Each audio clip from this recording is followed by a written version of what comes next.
देखो जो इम्पल्स से रिलेटेड एक और क्वेश्चन करते हैं। तो हमको दे रखा है कि टेबल की स्मूथ हॉरिजॉन्टल सरफेस है, इसके ऊपर M2 मास का ब्लॉक रखा है। इसके साथ धागा लगा दिया है जो कि स्मूथ पुली से पास हो रहा है और उससे M1 मास का एक ब्लॉक लटका दिया है ना। अब देखो अब देखो अब हम ऐसा करते हैं कि इस M1 ब्लॉक को पकड़ करके H हाइट ऊपर ले जाते हैं। तो इसको H हाइट ऊपर ले जाएँगे तो ये धागा लूज़ हो जाएगा ना। और अब ऐसा करते हैं कि ब्लॉक को रेस्ट से रिलीज़ कर रहे हैं, मतलब इनिशियल वेलोसिटी 0 है। तो हमको बताएँ कि बताओ अभी तो धागा लूज़ है ना, तो इसको रिलीज़ करेंगे तो H हाइट तक तो फ्रीली गिरेगा। H हाइट गिरने के बाद वेलोसिटी √2gh होगी। और बताओ जैसे ही ब्लॉक इस पोज़ीशन पर पहुँचेगा तो अचानक में धागा टाइट हो जाएगा, मतलब उस इंस्टेंट पर धागे में अचानक में झटका लगेगा, मतलब टेंशन टेंड्स टू एक इंस्टेंट के लिए टेंशन टेंड्स टू इनफाइनाइट होगी। इधर टेंशन टेंड्स टू इनफाइनाइट तो उधर भी इनफाइनाइट, मतलब रस्सी में झटका लगेगा। और झटके के जस्ट बाद दोनों साथ-साथ मूव करने लगेंगे। तो सबसे पहले पार्ट में पूछा है कि झटके के जस्ट बाद दोनों ब्लॉक्स की कॉमन वेलोसिटी कितनी होगी वो देखना है। फिर सेकंड पार्ट में पूछा है कि रस्सी में जो झटका लगेगा, तो झटके की ड्यूरिंग जो टेंशन है उसका इम्पल्स अप्लाइड कितना होगा वो देखना है। और थर्ड पार्ट में पूछा है कि झटके के भी, है ना, झटके के भी टी सेकंड के बाद, उसके बाद तो दोनों नॉर्मल टाइप से मूव करेंगे। तो झटके के भी टी सेकंड के बाद इन दोनों की वेलोसिटीज़ कितनी हो जाएगी वो देखिए। चलो बच्चों इसको करते हैं। कोई M1 M2 के ब्लॉक धागे से जुड़े हुए थे। अब M1 ब्लॉक को पकड़ करके H हाइट ऊपर ले जाते हैं और पता है कि H हाइट ऊपर ले जाएँगे तो धागा लूज़ हो जाएगा, मतलब अभी तो इस धागे में टेंशन 0, तो उस धागे में भी टेंशन 0 ही होगी। लेकिन अब ऐसा करते हैं कि इस M1 वाले ब्लॉक को रेस्ट से रिलीज़ कर रहे हैं। मतलब इनिशियल वेलोसिटी 0 है, तो हमको पता है। तो अभी तो धागा लूज़ है ना, इसलिए अभी तो इस ब्लॉक को रिलीज़ करेंगे तो बताओ एस डिस्टेंस तक तो ये ब्लॉक फ्रीली गिरेगा, है ना? तो धागा लूज़ है तो छोड़ेंगे तो अभी तो एट डिस्टेंस तक ये ब्लॉक बिल्कुल फ्रीली गिरेगा। और बताओ एच हाइट जितना गिर जाएगा तो इसकी वेलोसिटी कितनी पैदा हो जाएगी? √2gh है ना? हमको पता है इनिशियल वेलोसिटी 0 और एच हाइट तक बिल्कुल फ्रीली गिरता हुआ नीचे आ रहा है ना। तो द एच हाइट जितना नीचे गिर जाएगा तो इसकी वेलोसिटी कितनी पैदा हो जाएगी? √2gh, है ना? और तुम बताओ कि जैसे ही ब्लॉक इस पोजीशन पर पहुंचेगा तो रस्सी अचानक में टाइट हो जाएगी। मतलब उस इंस्टेंट पर रस्सी में झटका लगेगा। ये ध्यान रखना है। एच हाइट तक फ्रीली गिरेगा, लेकिन जैसे ही ब्लॉक इस पोजीशन पर पहुंचेगा तो रस्सी में अचानक में झटका लगेगा। और बताओ रस्सी में अचानक में झटका लगेगा तो उस इंस्टेंट पर रस्सी में टेंशन इम्पल्सिव होगी, मतलब उस इंस्टेंट पर रस्सी में टेंशन टेंड्स टू इनफाइनाइट होगी। और तुम बताओ कि इधर टेंशन टेंड्स टू इनफाइनाइट होगी तो इधर भी रस्सी में टेंशन टेंड्स टू इनफाइनाइट होगी, है ना? तो बोल रहा हूँ जैसे ही ब्लॉक इस पोजीशन पहुंचेगा अचानक में रस्सी में झटका लगेगा, मतलब उस इंस्टेंट पर इधर टेंशन टेंड्स टू इनफाइनाइट, तो एक इंस्टेंट के लिए इधर भी टेंशन टेंड्स टू इनफाइनाइट होगी।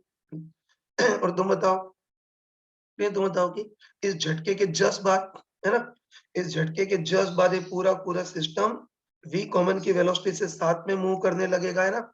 तो झटके के जस्ट बाद ये पूरा सिस्टम v कॉमन की सेम वेलोसिटी से साथ-साथ मूव करने लगेगा। बस सबसे पहले ना सबसे पहले हमको पूछा है कि झटके के जस्ट बाद दोनों ब्लॉक की कॉमन वेलोसिटी कितनी होगी वो देखना है। तो तुम बताओ कि जब ब्लॉक यहाँ पहुँचेगा तो जब ब्लॉक यहाँ पहुँचेगा तो एक इंस्टेंट के लिए रस्सी में झटका लगेगा। और झटका शब्द सुनते ही दिमाग में आएगा, बस कुछ भी बुद्धि लगाने की जरूरत नहीं, बस भगवान का नाम लेकर के सिंपली इम्पल्स मोमेंटम इक्वेशन लगाएंगे, है ना। तो M1 के लिए इम्पल्स मोमेंटम इक्वेशन अलग और M2 के लिए अलग, है ना। तो ऐसा करते हैं कि झटके के जस्ट पहले और झटके के जस्ट बाद के बीच जो शॉर्ट टाइम इंटरवल होगा उसके लिए सिंपली इम्पल्स मोमेंटम इक्वेशन लगाएंगे। तो इस M1 ब्लॉक के लिए इम्पल्स मोमेंटम इक्वेशन अलग और M2 ब्लॉक के लिए अलग, है ना। तो चलो पहले झटके के जस्ट पहले और झटके के जस्ट बाद इस M1 वाले ब्लॉक के लिए इम्पल्स मोमेंटम इक्वेशन लगाते हैं, मतलब इस M1 वाले ब्लॉक के लिए भी simply P final minus P initial equal to J external. चलो वैल्यू रखते हैं, है ना, वैल्यू रखते हैं। पहले P फाइनल तो तुम बताओ कि झटके के जस्ट बाद झटके के जस्ट बाद इसकी वेलोसिटी v कॉमन, ओ सॉरी, डायरेक्शन में कंफ्यूजन हो सकता है तो किसी भी एक डायरेक्शन को पॉजिटिव ले लो। तो इस ब्लॉक के लिए नीचे वाली डायरेक्शन का बहुमत है, तो इसमें नीचे वाली डायरेक्शन को पॉजिटिव ले लेते हैं, वैल्यू रखते हैं। पहले पी फाइनल है ना, तो पहले पी फाइनल तो बताओ, झटके के जस्ट बार इसकी वेलोसिटी v कॉमन नीचे की ओर हो रही है, तो इसका मोमेंटम कितना होगा, m1 v कॉमन नीचे की ओर है तो प्लस m1 v कॉमन है ना।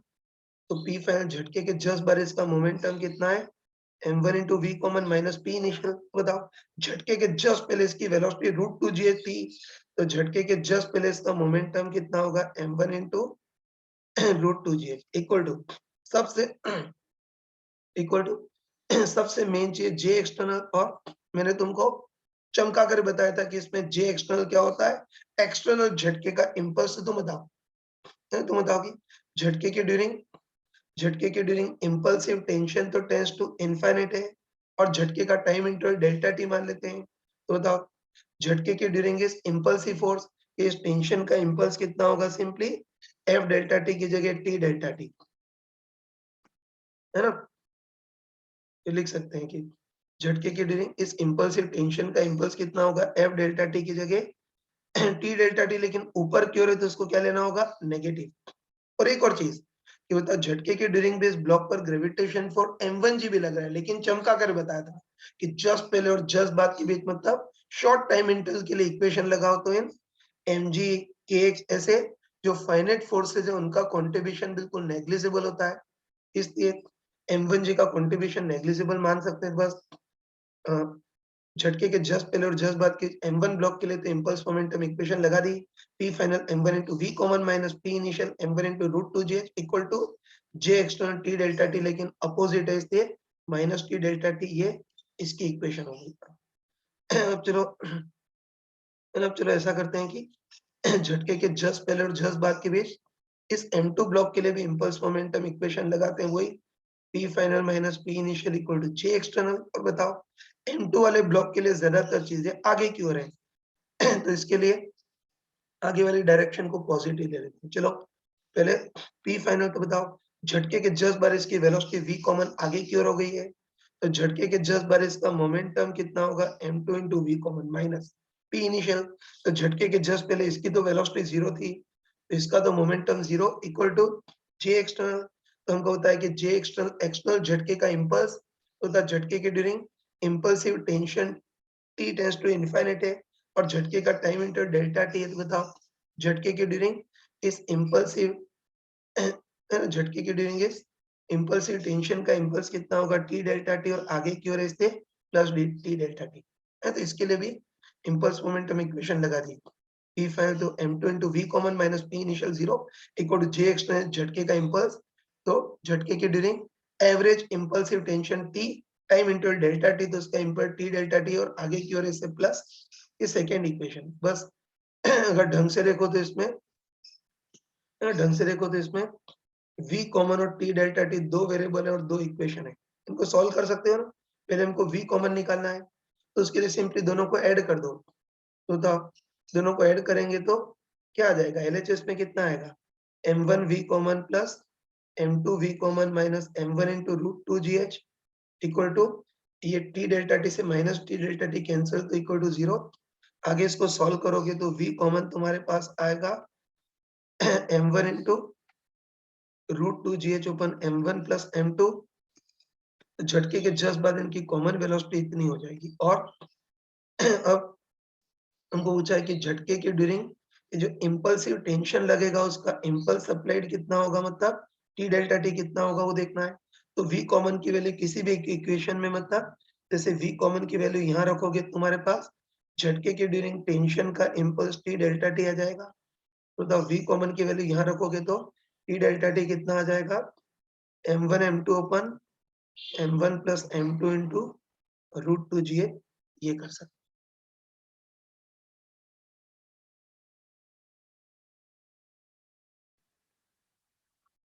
देखो बच्चों, अभी तो इस क्वेश्चन को शरीफों के टाइप से बिल्कुल डिटेल में किया, मतलब किताबी तरीके से किया, लेकिन कोई चालाक पर्सन हो तो इसमें शॉर्टकट भी लगा सकता है ना। तो चलो अब इसी क्वेश्चन को शॉर्टकट से करते हैं, ठीक है। तो देखो तुम खुद बताओ है ना? तुम खुद बताओ कि इसमें प्रॉब्लम कौन कर रहा है? ये जो इम्पल्सिव टेंशन है वही प्रॉब्लम क्रिएट कर रहा है। उसी के कारण इक्वेशन कॉम्प्लिकेटेड आ रही है ना? देख सकते हैं इसमें ये जो झटके वाला मतलब इम्पल्सिव टेंशन है वही प्रॉब्लम क्रिएट कर रहा है ना? इसी कारण इक्वेशन कॉम्प्लिकेट आ रही है। बस हम इस इम्पल्सिव टेंशन को छुपाना चाहते हैं और न्यूटन्स लॉ मैंने है ना? न्यूटन्स लॉ मैंने बिल्कुल चमका कर बताया था। बताओ कभी भी टेंशन को छुपाना है तो उसके लिए हम क्या करेंगे? दोनों ब्लॉक को वो इस इम्पल्सिव टेंशन को छुपाना है तो क्या करेंगे कि दोनों ब्लॉक को एक साथ कंसीडर करते हैं, मतलब दोनों ब्लॉक को एक सिस्टम के टाइप से मान लेते हैं ना। और मैंने बताया था कि दोनों ब्लॉक को अगर एक सिस्टम के टाइप से मान ले तो बताओ अब इम्पल्सिव टेंशन होते हुए भी छुप जाएगी। कैसे बोल सकते हैं कि दोनों ब्लॉक को एक साथ लें मतलब दोनों ब्लॉक को एक सिस्टम के टाइप से मान ले तो बताओ अब ये इम्पल्सिव टेंशन होते भी चुप जाएगी। तो बताओ इस पूरे सिस्टम पर तो कोई एक्सटर्नल झटका है ही नहीं। बताओ तो है ना कि एक साथ लेंगे तो इम्पल्सिव टेंशन तो होते भी छुप जाएगी। तो बताओ फिर बताओ इस पूरे सिस्टम पर तो कोई एक्सटर्नल झटका है ही नहीं। इससे बताओ इस पूरे सिस्टम के लिए तो हम सिंपली मोमेंटम कंजर्वेशन लगा सकते हैं, है ना? तो पूरे सिस्टम के लिए सिंपली मोमेंटम कंजर्वेशन लगा सकते हैं, लेकिन इस बार मोमेंटम कंजर्वेशन आगे पीछे ऊपर नीचे नहीं, रस्सी के अलोंग मतलब क्लॉकवाइज डायरेक्शन में, मतलब झटके के जस्ट पहले, है ना? लिख देता हूँ कि m1 प्लस m2 दोनों को एक सिस्टम माना है। तो इस पूरे सिस्टम के लिए झटके के जस्ट पहले और जस्ट बाद की जो शॉर्ट टाइम इंटरवल है उसके लिए हम सिंपली मोमेंटम कंजर्वेशन लगा सकते हैं। लेकिन आगे पीछे ऊपर नीचे नहीं, रस्सी के अलोंग मतलब क्लॉकवाइज डायरेक्शन में, मतलब पूरे सिस्टम पर क्लॉकवाइज डायरेक्शन में जितना इनिशियल टोटल मोमेंटम होगा क्लॉकवाइज डायरेक्शन में उतना ही फाइनल टोटल मोमेंटम। तो एक्सप्लेन करने की जरूरत नहीं है, ध्यान रखना कि इम्पल्सिव टेंशन को छुपाने के लिए एक सिस्टम मान लिया तो इम्पल्सिव टेंशन होते भी छुप जाएगी। तो बस अब पूरे सिस्टम पर कोई भी एक्सटर्नल झटका नहीं, इससे पूरे सिस्टम के लिए तो बिंदास मोमेंटम कंजर्वेशन लगा सकते हैं, लेकिन रस्सी के अलोंग लगाएंगे। मतलब रस्सी के अलोंग मतलब क्लॉकवाइज डायरेक्शन में जितना मोमेंटम शुरू में होगा क्लॉकवाइज डायरेक्शन में उतना ही मोमेंटम बाद में होगा। चलो अब ढंग से वैल्यू रखते हैं, है ना? वैल्यू रखते हैं पहले पी टोटल इनिशियल मतलब झटके के जस्ट पहले क्लॉकवाइज डायरेक्शन में टोटल मोमेंटम। तो बताओ झटके के जस्ट पहले इसकी वेलोसिटी √2gh थी, तो बताओ इसका मोमेंटम कितना होगा m1 into √2gh clockwise direction में, और उसकी वेलोसिटी 0 थी तो इसका momentum 0 equal to p total p total final. तुम बताओ ना, तुम बताओगे झटके के जस्ट बाद तो दोनों ब्लॉक v कॉमन की सेम वेलोसिटी से क्लॉकवाइज मूव कर रहे हैं। तो झटके के जस्ट बाद दोनों ब्लॉक v कॉमन की सेम स्पीड से क्लॉकवाइज मूव करें तो दोनों का मोमेंटम एक साथ निकाल सकते हैं ना। बताओ झटके के जस्ट बाद पूरे सिस्टम का टोटल मोमेंटम कितना हो जाएगा m total into v common. तो m टोटल कितना होगा m1 plus m2 into v common. तो ये बोल सकते हैं कि झटके के जस्ट बाद क्लॉकवाइज डायरेक्शन में momentum m1 into √2gh equal to झटके के जस्ट बाद क्लॉकवाइज डायरेक्शन में मोमेंटम m टोटल मतलब m1 plus m2 into v common. तो इससे एक लाइन में आ गया v कॉमन अपने पास m1 अपन m1 plus m2 into √2gh। तो पहले गधों टाइप से इतनी इक्वेशन लिख करके किया था, लेकिन इससे डायरेक्ट आ गया है ना। तो ध्यान रखना कि अब अगर ऐसे क्वेश्चन हो तो ज्यादा शरीफ बनने की जरूरत नहीं है ना, कलयुग चल रहा है, ज्यादा शरीफ बन करके नहीं रहा जा सकता। तो अब अगर ऐसे क्वेश्चन है तो गधों टाइप से इतना डिटेल में नहीं, बस इस शॉर्टकट से हम इसको करेंगे। तुम सॉरी, अब तुम स्मार्ट टी बता ना, स्मार्ट टी बताओ कि शॉर्टकट से तो हमने कॉमन वेलोसिटी निकाली, है ना? शॉर्टकट से तो हमने कॉमन वेलोसिटी निकाली, लेकिन अगर कोई पूछे कि झटके के ड्यूरिंग इम्पल्सिव टेंशन कितना होगा वो पूछे, तो उसके लिए फिर किसी भी एक ब्लॉक के लिए इम्पल्स मोमेंटम इक्वेशन लेंगे, है ना? तो ध्यान रखना शॉर्टकट से कॉमन वेलोसिटी निकाली। अब अगर झटके के ड्यूरिंग टेंशन का इम्पल्स पूछे तो उसके लिए किसी भी एक ब्लॉक को अलग से कंसिडर करेंगे, है ना? मतलब किसी भी एक ब्लॉक के लिए अलग से इम्पल्स मोमेंटम इक्वेशन। बस इम्पल्स से टेंशन पूछे तो किसी एक ब्लॉक को अलग से कंसिडर करेंगे। जैसे ऐसा करते हैं कि केवल इस m2 ब्लॉक को अलग से कंसिडर करते हैं। तुम बताओ कि अगर m2 ब्लॉक को अलग से कंसिडर करें तो बताओ अब एक इम्पल्सिव टेंशन आएगा। एक साथ लेने से चुप गया था, लेकिन m2 वाले ब्लॉक को अलग से कंसिडर करेंगे तो इम्पल्सिव टेंशन आएगा मतलब वापस प्रकट हो जाएगा। तो बताओ, अकेले M2 पर तो झटका लग रहा है, इससे अकेले M2 के लिए तो impulse momentum equation P final minus P initial equal to J external. P final तो झटके के जस्ट बाद इसका momentum M2 into V common minus P initial तो झटके के जस्ट पहले momentum 0 equal to J external.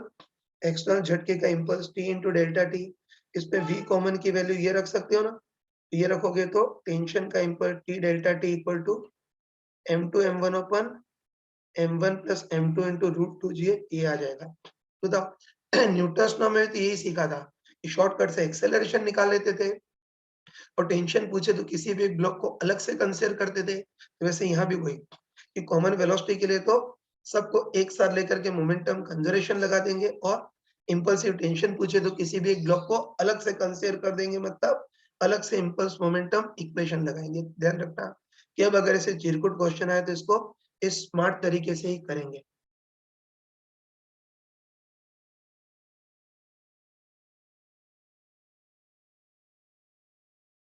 फिर हमने भी निकाल लिया कि झटके के जस्ट बाद दोनों साथ-साथ मूव करने लगेंगे और कॉमन वेलोसिटी m2 पर m1 plus m2 into root 2gh आ गई। और ये भी पता है कि जो झटका लगता है मतलब t टेंड्स टू इनफिनिट होता है, केवल बहुत स्मॉल टाइम इंटरवल के लिए होता है ना। और तुम बताओ कि उसके बाद तो दोनों ब्लॉक बिल्कुल नॉर्मल है ना, उसके बाद तो दोनों ब्लॉक बिल्कुल साथ-साथ मूव करेंगे और नॉर्मल टाइप से मूव करेंगे तो उसके बाद तो टेंशन वापस फाइनाइट हो जाएगा। तो बस है ना, झटके की जस्ट बार इसकी वेलोसिटी इतनी हो गई, तो उसके बाद है ना, उसके बाद दोनों ब्लॉक बिल्कुल साथ-साथ मूव करने लगेंगे। बस हमको पूछा है कि अब उसके बाद झटका लग गया, काम खत्म। अब हमको पूछा है कि उसके बाद अब इस सिस्टम नॉर्मल टाइप से मूव करेंगे ना, तब इस सिस्टम का एक्सेलरेशन कितना होगा और रस्सी में टेंशन कितनी होगी वो देखना है। तुम बताओ कि झटके के बाद तो दोनों साथ-साथ मूव करेंगे और बहुत नॉर्मल टाइप से मूव करेंगे।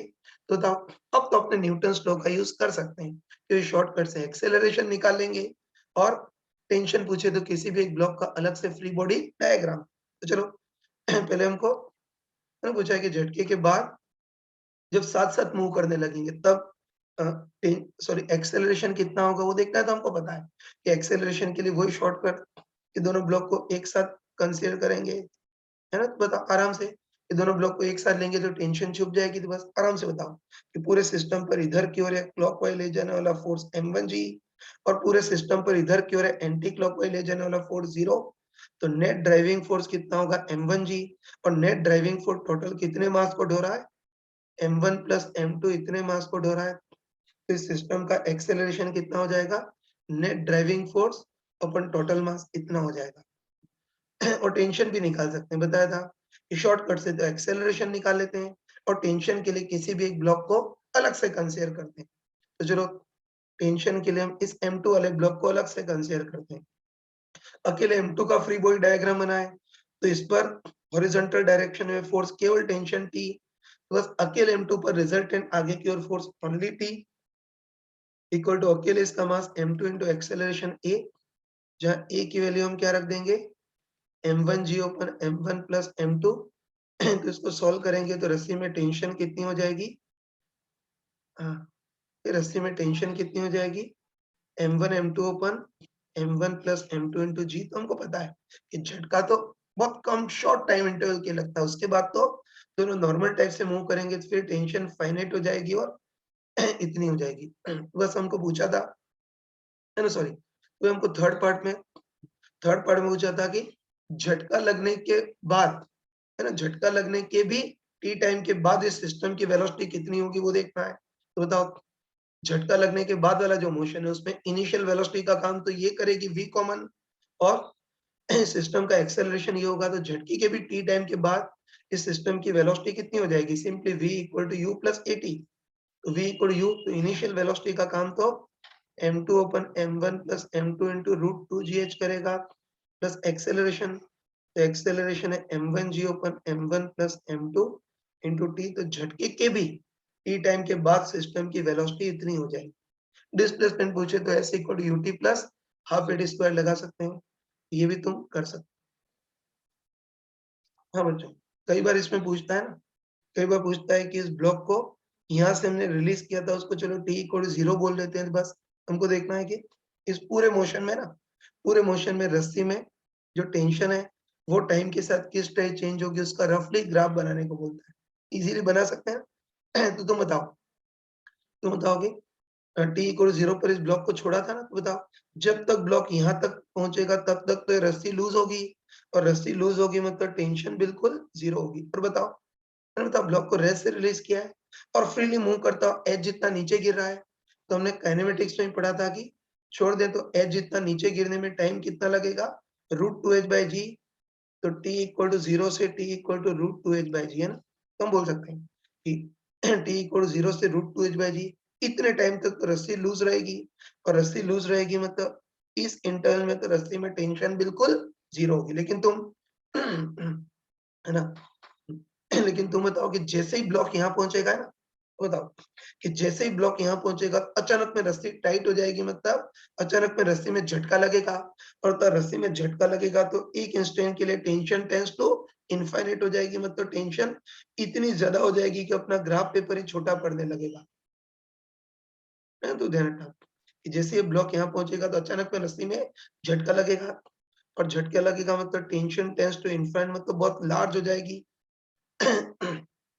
इतनी ज़्यादा होगी कि अपना ग्राफ पेपर भी छोटा पड़ने लगेगा, लेकिन है ना, लेकिन हमको ये भी पता है कि झटका परमानेंट नहीं होता है, बहुत स्मॉल है ना, यही पता है कि झटका परमानेंट नहीं होता, बहुत शॉर्ट टाइम इंटरवल के लिए होता है। और उसके बाद बताया ना, उसके बाद बताओ कि झटके के बाद तो दोनों ब्लॉक बिल्कुल नॉर्मल टाइप से साथ-साथ मूव करने लगेंगे, और अभी हमने निकाला था कि झटके के बाद तो दोनों ब्लॉक साथ-साथ मूव करने लगेंगे। तो उसके बाद तो रस्सी में टेंशन कितनी हो जाएगी बताओ? कोई अपने न्यूटन्स लॉ से m1 m2 अपन m1 प्लस m2 इंटू जी ये हो जाएगी। तो ग्राफ ऐसा होगा, शुरू में रस्सी लूज तो टेंशन 0, जैसे ही ब्लॉक यहाँ पहुंचेगा रस्सी में झटका लगेगा, मतलब एक इंस्टेंट के लिए tension tends to infinite, short time interval के लिए झटका लगेगा, और उसके बाद बेचारे दोनों ब्लॉक बिल्कुल नॉर्मल टाइप से मूव करने लगेंगे, तो उसके बाद टेंशन फाइनाइट हो जाएगा, और न्यूटन्स लॉ से m1 m2 अपन m1 प्लस m2 इंटू जी ये होगा। देखो बच्चों, इसी कंसेप्ट का अगला क्वेश्चन है, लेकिन ये तुमको करना है ना। तो हमको दे रखा है कि स्मूथ हल्की पुली है, उसके ऊपर ऐसा धागा लगा दिया है, धागे के इस सिरे से भी m और इस सिरे से भी m मास का ब्लॉक लटका रखा है।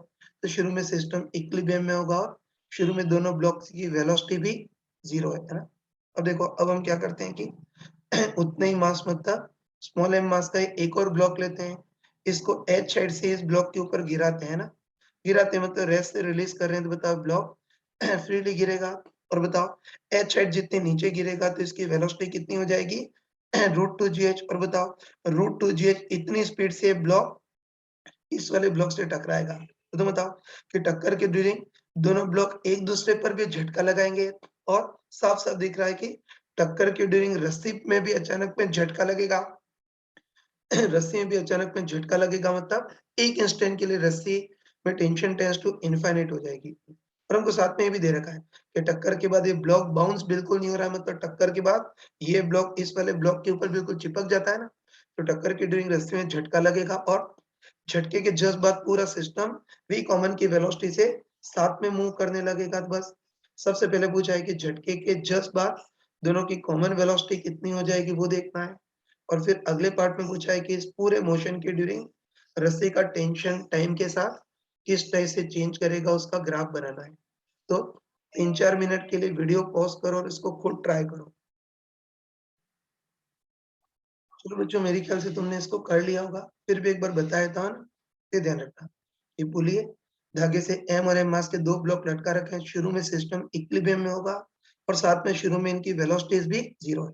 अब कोई m मास का कोई ब्लॉक लेते हैं, इसको h साइड से इस वाले ब्लॉक के ऊपर गिराते हैं, तो हमको पता है कि छोड़ा है तो फ्रीली गिरेगा, और h साइड गिरने के बाद इसकी h साइड गिरने के बाद इसकी वेलोसिटी कितनी हो जाएगी, √2gh। और अब ये ब्लॉक है ना, अब ये ब्लॉक √2gh इतनी स्पीड से इस वाले ब्लॉक से टकराएगा, तो हमको पता है कि टक्कर के ड्यूरिंग दोनों ब्लॉक के बीच आपस में भी झटका लगेगा, है ना।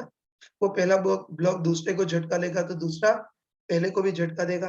हमको पता है ना, हमको पता है कि टक्कर की ड्यूरिंग दोनों ब्लॉक के बीच आपस में भी झटका लगेगा, और साथ में रस्सी में भी झटका लगेगा, मतलब एक इंस्टेंट के लिए रस्सी में टेंशन टेंस टू इनफाइनाइट होगी। तो रस्सी के इस पार्ट में टेंशन टेंस टू इनफाइनाइट होगी, तो ऑब्वियसली उस इंस्टेंट पर रस्सी के इस पार्ट में भी टेंशन टेंस टू इनफाइनाइट होगी, है ना? तो ब्लॉक टकराएगा तो रस्सी में भी झटका लगेगा। एक इंस्टेंट के लिए टेंशन टेंस टू इनफाइनाइट, तो इधर भी टेंशन टेंस टू इनफाइनाइट, है ना? और हमको पता है कि झटके के जस्ट बाद, है ना, हमको होता है कि झटके के जस्ट बाद पूरा सिस्टम ऐसे एंटी क्लॉकवाइज डायरेक्शन में साथ-साथ मूव करने लगेगा। तो चलो है ना, टकराने के बाद ब्लॉक बाउंस भी नहीं हो रहा है, चिपक जा रहा है।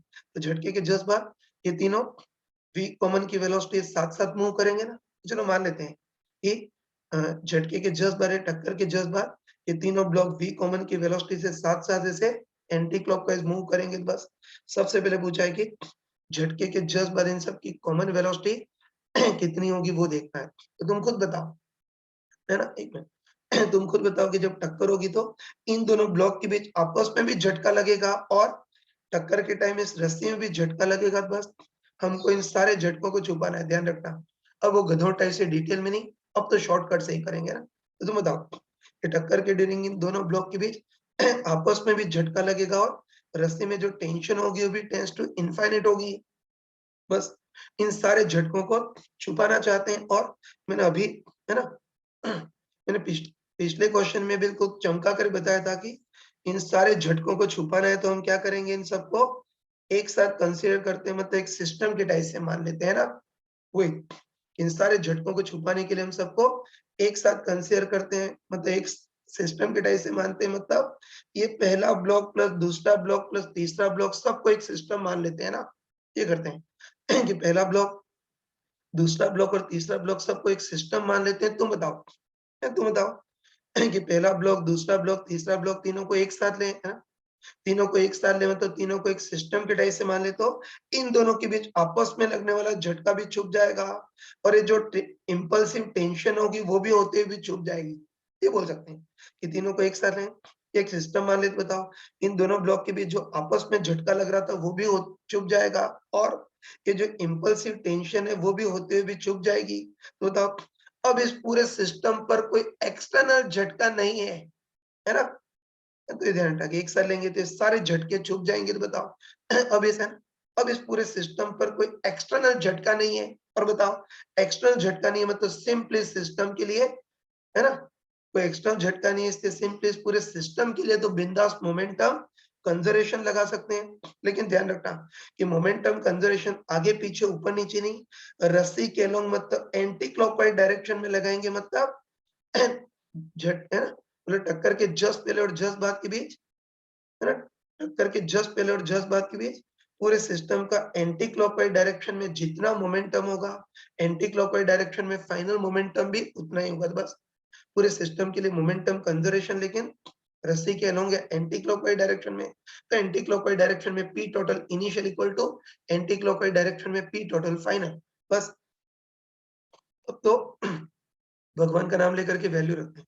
पहले पहले पी टोटल इनिशियल मतलब एंटी क्लॉकवाइज डायरेक्शन में इनिशियल मोमेंटम। तो बताओ इस ब्लॉक की वेलोसिटी 0 तो इसका भी मोमेंटम 0, इसकी भी इनिशियल वेलोसिटी 0 थी तो इसका भी इनिशियल मोमेंटम 0 और इस ब्लॉक की इनिशियल वेलोसिटी √2gh थी। तो बताओ इसका इनिशियल मोमेंटम कितना होगा, m into √2gh और ये भी ऐसा एंटी क्लॉकवाइज डायरेक्शन में होगा। तो बस पूरे सिस्टम का इनिशियल टोटल मोमेंटम तो इन दोनों का 0 और इसका m into √2gh इतना एंटी क्लॉकवाइज डायरेक्शन में equal to p total final, equal to p total final मतलब टक्कर के जस्ट बाद पूरे सिस्टम का फाइनल मोमेंटम। तो तुम बताओ कि टक्कर के जस्ट बाद, है ना, तुम बताओ कि टक्कर के जस्ट बाद तो पूरा सिस्टम v कॉमन की सेम वेलोसिटी से एंटी क्लॉकवाइज डायरेक्शन में मूव कर रहा है। तो टक्कर के जस्ट बाद पूरे सिस्टम का टोटल मोमेंटम कितना होगा, simply m total into v common. कह सकते हैं ना कि टक्कर के बाद पूरा सिस्टम v कॉमन की सेम वेलोसिटी से एंटी क्लॉकवाइज मूव कर रहा है। तो बताओ टक्कर के जस्ट बाद तो पूरे सिस्टम का total anti clockwise momentum m total into v common. तो m total m plus m मतलब 3m इंटू v कॉमन। तो एक लाइन में v कॉमन अपने पास आ गया, कितना आ गया बताओ, √2gh/3। तो टक्कर के जस्ट बाद तीनों साथ साथ मूव करेंगे और इस पूरे सिस्टम की कॉमन वेलोसिटी √2gh/3 होगी। और बताओ पूरा सिस्टम एंटी क्लॉकवाइज मूव करेगा तो इसकी वेलोसिटी √2gh/3 ऊपर की ओर होगी और इन दोनों की नीचे की ओर होगी। इतनी भी स्मार्टनेस होगी किसको, बिल्कुल डिटेल में करेंगे तब भी आंसर वही आएगा। चलो तुम बताओ, इस शॉर्टकट से तो कॉमन वेलोसिटी निकाल ली। अब अगर इम्पल्सिव टेंशन पूछे तो किसी भी एक ब्लॉक को अलग से कंसीडर कर लेंगे। जैसे बताओ झटके के ड्यूरिंग टेंशन का इम्पल्स पूछे तो उसके लिए किसी भी एक ब्लॉक को, जैसे इस वाले ब्लॉक को अलग से कंसीडर कर लेते हैं। तो बताओ, अकेले इस ब्लॉक को कंसीडर करें तो इस पर t टेंड्स टू इनफिनिट आएगा। अकेले इस ब्लॉक को कंसीडर करें तो इस पर t टेंड्स टू इनफिनिट का एक्सटर्नल झटका लग रहा है, तो अकेले इस ब्लॉक के लिए तो impulse momentum equation p final minus p initial equal to j external, ऊपर वाली डायरेक्शन को पॉजिटिव मान लेंगे।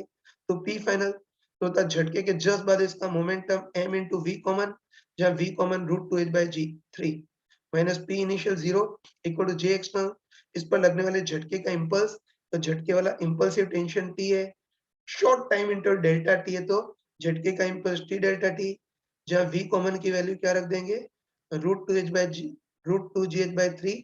तो इससे टक्कर के ड्यूरिंग टेंशन का, टक्कर के ड्यूरिंग इम्पल्सिव टेंशन का इम्पल्स भी हमारे पास आ जाएगा।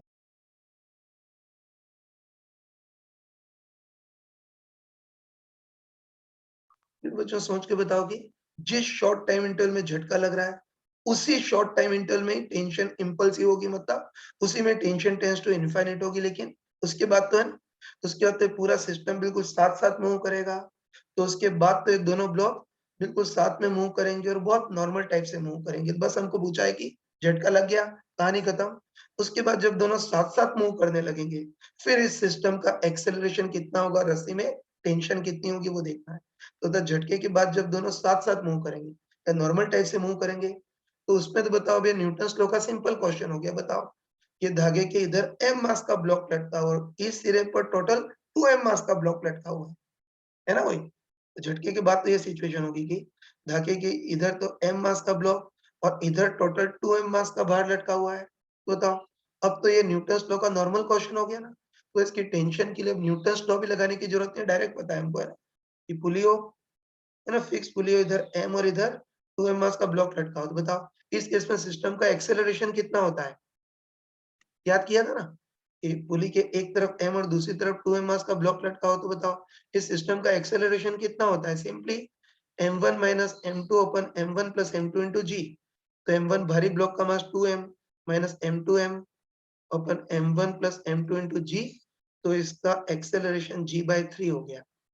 आगे टेंशन देखनी है तो ये भी पता है कि पुली के एक तरफ 2m और दूसरी तरफ m मास का ब्लॉक लटका हो, तो इस केस में रस्सी में टेंशन कितनी होती है 2m1 plus m1, 2m1 m2 अपन m1 plus m2 into g। तो 2m1 की जगह 2m, m2 की जगह m अपन m1 plus m2 into g। तो इसको सॉल्व करेंगे तो 4mg/3 टेंशन इतनी हो जाएगी। अगर कोई पूछे कि झटके के भी t सेकंड के बाद सिस्टम की वेलोसिटी, तो झटके के जस्ट बाद जो वेलोसिटी v कॉमन है इनिशियल वेलोसिटी का काम करेगी और एक्सेलरेशन इतना है। तो झटके के भी t टाइम के बाद सिस्टम की वेलोसिटी पूछे तो v इक्वल टू u की जगह v कॉमन प्लस एक्सेलरेशन इतना इंटू t, ये सब कर सकते हैं।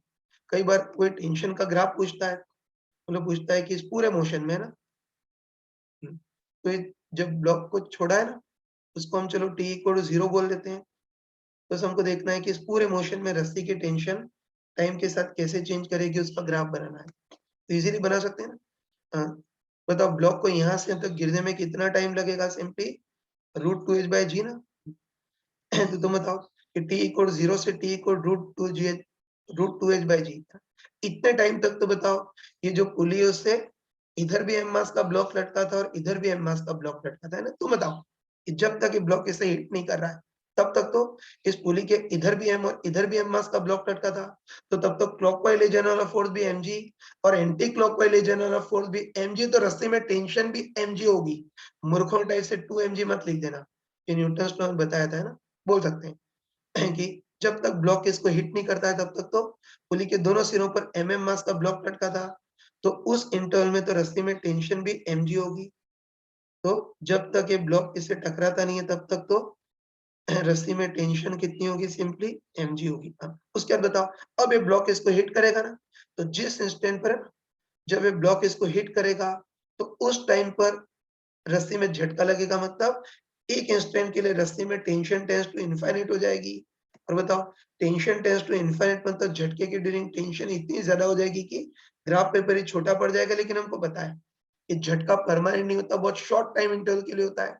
तो द झटके के बाद जब दोनों साथ-साथ मूव करने लगेंगे, उसके बाद टेंशन वापस फाइनाइट हो जाएगी और उसके बाद रस्सी में टेंशन कितनी हो जाएगी? 4 mg/3 इतनी हो जाएगी। तो इस टाइप से तुम इसको ईज़िली कर सकते हो ऐसे क्वेश्चन्स को।